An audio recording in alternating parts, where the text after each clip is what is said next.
Welcome to Journeys of Faith. The title of this audiobook is The Life of Saint Bernardine of Siena. It is narrated by Bob and Penny Lord, and the authors are also Bob and Penny Lord. Thank you.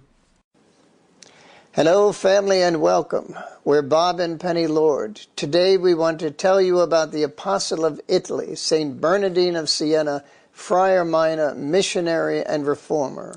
Our love story with Saint Bernardine began a long time ago, about the time we got to know Saint Catherine of Siena and the miracle of the Eucharist of Siena.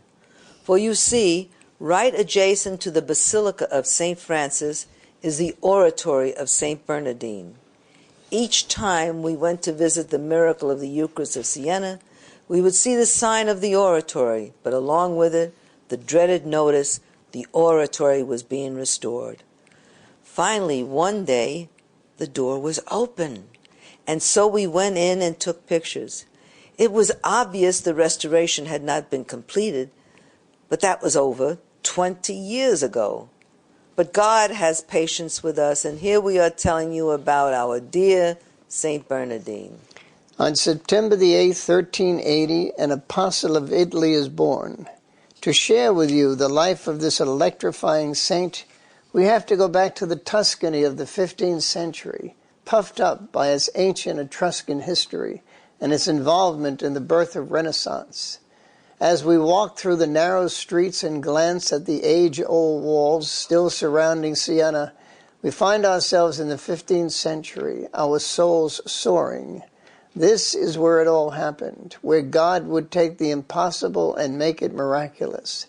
Siena and the Sienese are a proud people, set aside by their antiquity and culture. Amongst all this grandeur and pride, how will we find one from this class who will embrace the life of the Poverello?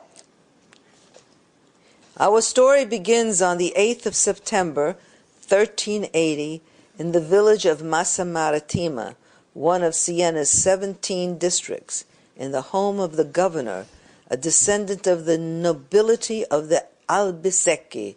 Into this opulent setting, a new life will begin. Bernardino, future friar, missionary, and reformer.